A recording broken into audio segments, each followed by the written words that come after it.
Bienvenue à Croix-en-Ternois pour cette deuxième épreuve du championnat de France de drift, les 14, 15 et 16 juin. 90 pilotes sont inscrits ici pour cette épreuve qui accueille aussi le fameux Drift Master avec le top niveau des pilotes européens. Les inscriptions sont terminées, contrôle technique en cours, les pilotes sont installés dans les paddocks et c'est le début des séances training. Ils vont appréhender ce nouveau tracé ultra rapide composé de 7 clipping points, quasiment 135-140 km/h de vitesse de pointe. C'est le feu ici à Croix-en-Ternois avec une super météo, c'est tout de suite.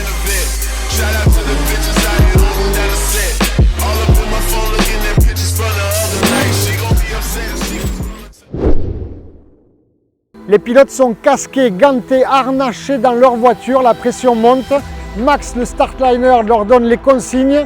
Feu, c'est parti, première, deuxième, troisième, quatrième ici au déclenchement avec le clip numéro 1 de suite à l'extérieur. On enchaîne pour cette courbe à droite, clip numéro 2 à l'intérieur. On élargit la trajectoire vers le clip numéro 3 extérieur. Full gaz complet, transition vers le clip numéro 4, toujours extérieur, très difficile. Et la partie encore plus compliquée pour aller du clip numéro 4 au clip numéro 5, lui aussi extérieur. Une arrivée très rapide, une zone de décélération autorisée pour plonger à l'intérieur sur le dernier virage, le clip numéro 6 et on élargit jusqu'à la ligne d'arrivée, clip numéro 7. C'est du sport, c'est 140 km/h de vitesse de pointe, un niveau de difficulté 4,5 sur 5, c'est du haut niveau.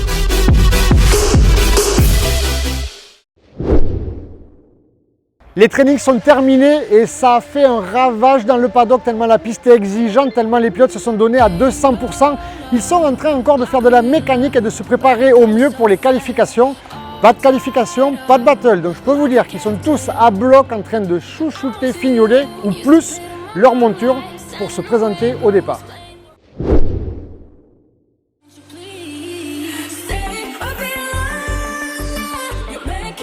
À la 10e place, Yvon Buisson, dit Le Boucher, pour son style de pilotage bien particulier, au volant de la BMW noire E90 préparée chez Banesport.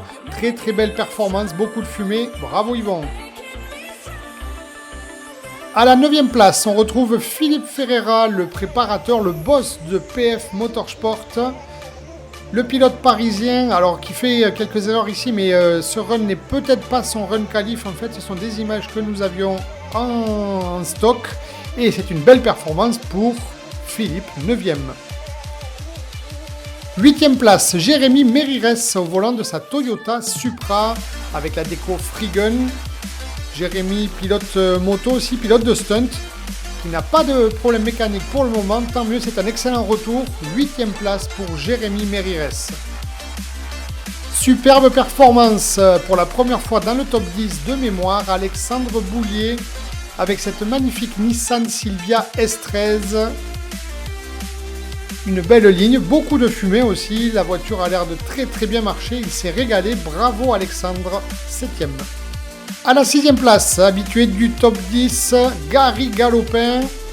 Beaucoup d'angles, beaucoup de fumée, il a changé de taille de pneumatique alors que la porte s'envole. Oula, je ne sais plus si c'était pendant le run qualif, pendant son meilleur run qualif, mais en tout cas, ouais, je pense pas que ce soit son meilleur run qualif puisque là, à la fin, il fait une erreur, mais c'est une 6e place au global. 5e place, Jason Banet au volant de cette superbe BMW 1M. Qui a laissé quelques points sans doute sur ce clip. Pas de problème mécanique non plus pour Jason. Et du coup c'est un joli run. Top 5, bravo Jason. 3e place pour Kevin Josou. Le pilote de la région de Tarbes avec cette super BMW E30 réalise une super performance. 3e place, bravo Kevin. À la 4e place, la GT86 pilotée par Axel François, pilote du Drift Master aussi. Axel, une belle ligne, la voiture vraiment un super look avec une belle déco, de nouveaux partenaires. Bravo Axel pour cette 4e place. 2e position, incroyable, il s'est fait voler la pole au dernier moment. Superbe performance de Mathieu Barrette que l'on appelle le Drakkar, le Viking avec cette machine, une BMW E36 break. Bravo, félicitations, deuxième place des qualifications. Et la pole au dernier moment pour Benjamin Boulbès, le multiple champion de France. Toujours une ligne remarquable avec les clipping points, de plus en plus d'angles, de plus en plus de vitesse et bien sûr un nuage de fumée dont il a le secret avec cette voiture de plus de 1000 chevaux. Une nouvelle pole position pour Benjamin Boulbès.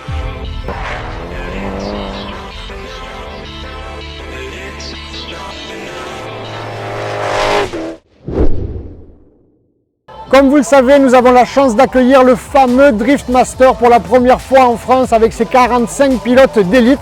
Et j'ai la chance d'être avec le Big Boss qui va se présenter en français. Je m'appelle Arkadiusz. Je parle un peu français, so please speak in English. Okay, perfect. Thank you to speak French a little bit. A little bit. So, what do you think about this first session in France? The track, the level, the hospitality, everything. What can you say? Yeah, the French actually is very good for us, and the hospitality is like very good, very good. The track is crazy. I talk with the drivers, and the drivers love it. This is very important for us. The drivers love it. We still think about the weather. I hope it's gonna be very good. I think so. Yeah, we think so also. So yeah, the expectation is very good, and finger crossed for the event. Yeah. Perfect. And thank you to trust on you. Thank you to be here. No, Jerome, come on. You are the man who I trust in you, in your person. That's why we are working with you, with your organization. Perfect. It's professional, so we are happy to be here and looking for an event. And let's go for a big show. Let's go. Thank you.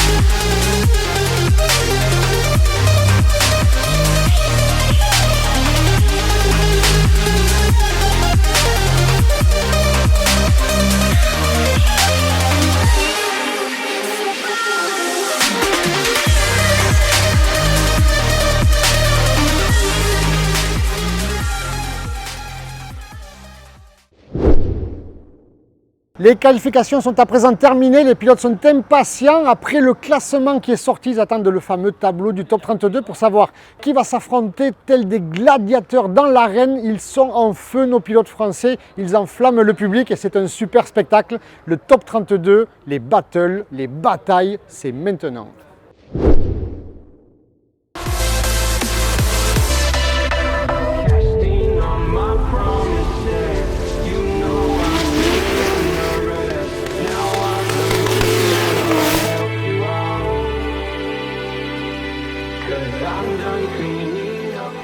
Les fameuses battles, c'est l'essence même du drift. Les pilotes s'affrontent l'un contre l'autre tels des gladiateurs.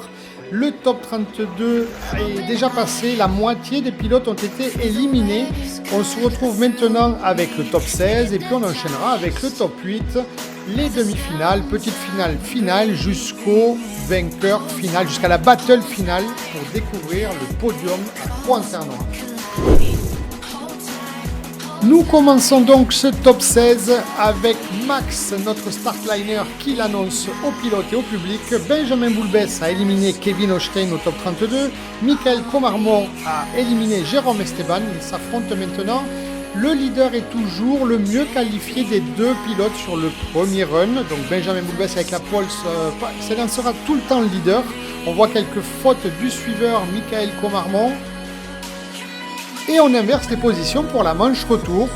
Je vous rappelle que le suiveur doit montrer au juge qu'il est capable d'être dans la trace du leader en le copiant, en imaginant que c'est un clip mobile.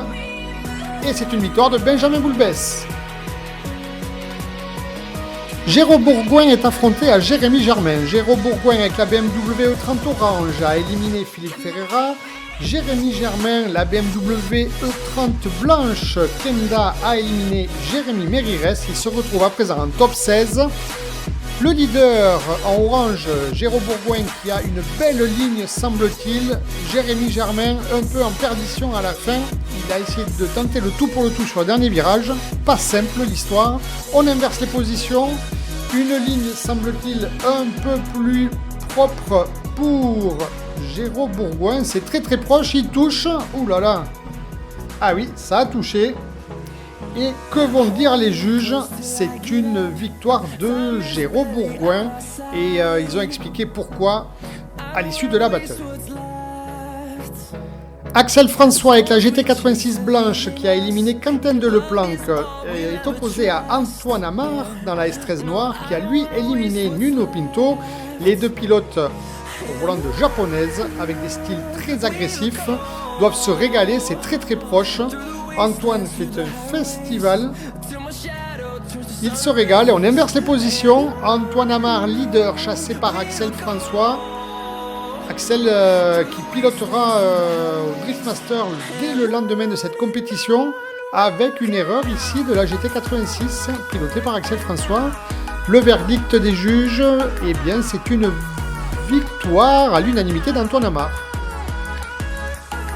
Kevin Josou dans la BMW E30 noire a éliminé Monsieur Lia au tour précédent. Sébastien Farbos dans la E36 préparée par Jacob Sport a éliminé Sofiane Yazid le tour précédent. Ces deux pilotes s'affrontent pour glaner une place dans le top 8. Une erreur du leader Kevin Josou sur ce dernier clip. On va inverser les positions. Kevin qui adore lui aussi les battles, il est de plus en plus proche. Et cette E36 blanche qui marche incroyablement bien. Ouh, la touchette, Kevin Josou qui est arrivé un peu trop fort. C'est une erreur de Kevin Josou. Et la victoire de Sébastien Farbos. Gary Galopin dans la BMW E30 verte qui a éliminé Fred Adam le tour précédent est opposé à David Meunier dans cette superbe Nissan Orange S14 de David Meunier qui a lui éliminé Maximilien Pirot. Les deux pilotes se connaissent bien, deux styles différents et un assez gros écart pour terminer ce premier run, mais un tête à queue du leader. Ouh là là, grosse boulette de Gary Galopin, on inverse les positions. Gary qui doit mettre la pression sur le leader pour lui faire lui aussi une grosse bêtise, sans quoi le 10-0 va être éliminatoire. Et au final, eh bien pas de grosse erreur de David Meunier et même un deuxième tête à queue de Gary Galopin, c'est étrange, victoire de David Meunier. On se retrouve avec Jason Banet contre Raphaël Zanato. C'est un one more time. Les pilotes se sont déjà affrontés sur une première battle. Il y a eu égalité selon les juges. Donc on recommence. Jason Banet, leader, chassé par Raphaël Zanato qui est en feu ce week-end. La Mustang marche vraiment très très bien. Le pilote est en manque de compétition, mais il adore ça. Et ça revient tranquillement. Pas de faute. Ils ont corrigé leurs erreurs de la première battle, c'est un beau run. On inverse les positions. Et du coup, la Mustang maintenant leader avec un petit problème peut-être pour Jason Banet qui a tendance à regripper, qui n'a plus beaucoup de glisse. Il va être sanctionné, je pense, malgré cette erreur de Raphaël Zanato. Ce sera bien une victoire de Raphaël Zanato. Victoire de Zanato. Buisson est opposé à Jouan, duel de BMW, mais ce ne sont pas les mêmes générations. La noire, la E90 pilotée par Buisson, fait figure d'ogre face à la petite E36 compact pilotée par Jouan. D'ailleurs, Yvon Buisson qui s'échappe un peu. Oui, sur le papier, il y avait un gros écart de préparation, de puissance, et ça se remarque, ça se ressent sur la piste. Mais en tout cas, c'est un beau spectacle. On inverse ses positions et une erreur de Buisson au déclenchement avec une roue dehors, une erreur de Jouan sur un clip aussi. Au final, c'est quand même une victoire de Buisson.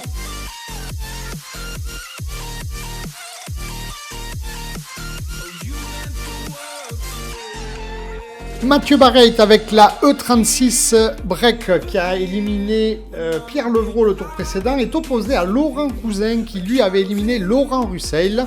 Et on a un duel de BMW encore, ce ne sont pas les mêmes générations, pas du tout les mêmes configs non plus. Laurent Cousin qui revient très fort sur cette dernière partie du tracé, peu d'erreurs de la part des pilotes. On inverse les positions. Oula, le Drakkar qui est un peu à l'agonie sur ce premier clip, mais Laurent Cousin qui fait des erreurs aussi. Alors, est-ce que nous allons avoir droit à un One More Time? Parce qu'il y a des erreurs de l'ensemble des pilotes. Ah oui, mais il y a quand même un peu plus d'erreurs de Mathieu Barret. Compliqué, mais victoire finale de Laurent Cousin.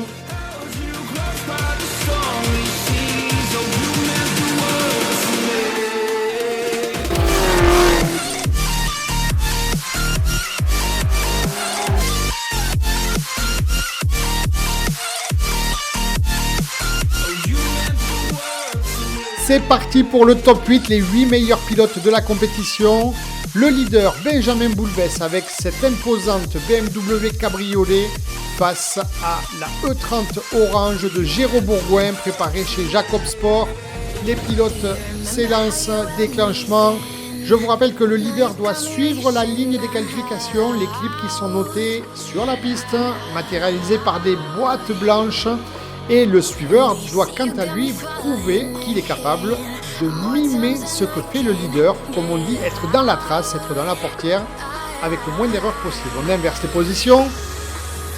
Alors, lequel des deux va trembler en premier? C'est une belle ligne de Géraud Bourgoin, mais il me semble... Ah oui, il loupe le dernier clip, et sur le cumul des deux manches... Ce sera donc une victoire de Benjamin Boulbès. Raphaël Zanato avec sa Mustang est opposé à Antoine Amar avec sa Nissan S13 noire. Les deux pilotes se connaissent très bien, ils roulent ensemble depuis de nombreuses années. Et on voit le style Nervous, Antoine Amar surnommé Nervous qui se rapproche sur la fin du parcours. Mais la Mustang est terriblement efficace. Peu d'erreurs de Raphaël Zanato, une belle ligne.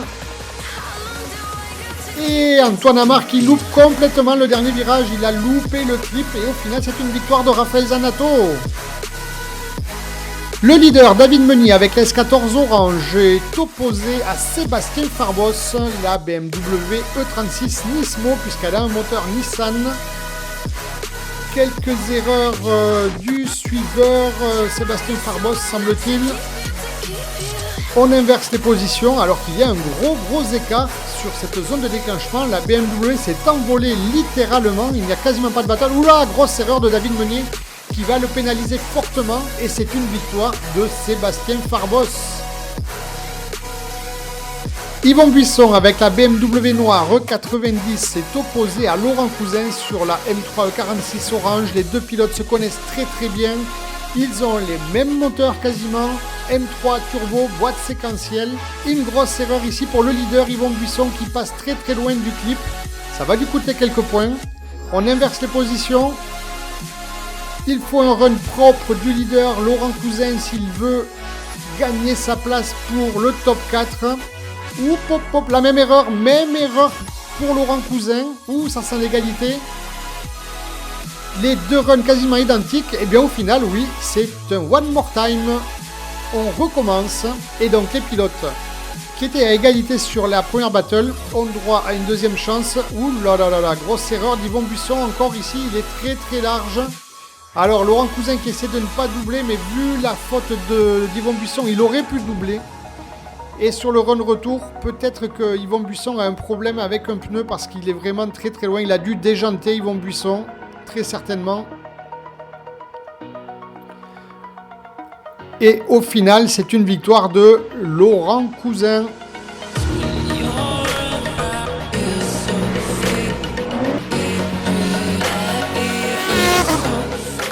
Max, le startliner, est heureux de lancer cette première demi-finale. Benjamin Boulbès, leader, est opposé à Raphaël Zanato sur la Mustang, mais semble-t-il un problème sur la Mustang. Casse mécanique, casse mécanique de Raphaël Zanato, abandon pour ce battle, donc qualification pour la grande finale de Benjamin Boulbès et Raphaël Zanato peut réparer pour faire la petite finale. Laurent Cousin, BMW E46 Orange, affronte Sébastien Farbos qui participe à sa première demi-finale de sa jeune carrière de pilote de drift. Sébastien Farbos, qui a un peu moins d'angle semble-t-il, tente de recoller au leader, mais Laurent Cousin est vraiment très rapide, beaucoup de fumée, c'est très dur de suivre dans ces conditions avec autant de fumée. Laurent Cousin qui effectivement a plus d'angle que Sébastien Farbos semble-t-il. Un peu plus de proximité aussi sur cette battle. Et au final, qualification pour la grande finale de Laurent Cousin. Sébastien Farbos participera quant à lui à la petite finale. La petite finale oppose Raphaël Zanato avec la Mustang The Speed Shop à Sébastien Farbos, la BMW E36 Nismo de Jacob Sport. Et du coup, quelques erreurs ici de la part des pilotes. Je vous rappelle que le vainqueur sera classé 3e, le perdant 4e au pied du podium. Des erreurs de l'ensemble des pilotes, mais au final, le moins d'erreurs est pour Sébastien Farbos qui termine 3e sur la plus petite marge du podium. Bravo! La grande finale avec les deux meilleurs pilotes de la journée oppose Benjamin Boulbès à Laurent Cousin. Les deux pilotes se connaissent très bien, ils ont fait, je sais pas, peut-être 100 battles ensemble depuis le début de leur carrière. Beaucoup de fumée pour le leader, Laurent Cousin qui essaie de revenir dans la porte pour justement être en dehors de ce nuage de fumée. Et une arrivée spectaculaire sur ce premier run, on inverse les positions. Laurent Cousin qui semble plus rapide, avec beaucoup de fumée aussi, c'est très difficile à suivre dans ces conditions. Et petit manque de proximité, alors Laurent va très certainement être pénalisé un peu pour la ligne. Et on vous dit les résultats tout de suite au podium. Et oui, je vous l'annonçais tout à l'heure, 3e place, la première de sa carrière pour Sébastien Farbos, le pilote Jacob Sport. 2e place pour Benjamin Boulbès. Et la victoire du jour revient à Laurent Cousin, le pilote parisien. Bravo messieurs, quel spectacle!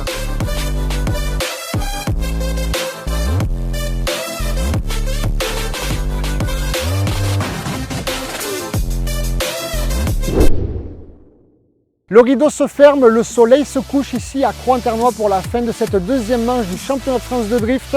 Un spectacle incroyable, un public enthousiastes, nombreux, et puis surtout quel podium. Franchement, les pilotes nous ont régalé, félicitations à eux. En attendant, prudence sur la route, on a l'habitude de dire que la route n'est pas un circuit. Portez-vous bien, ciao!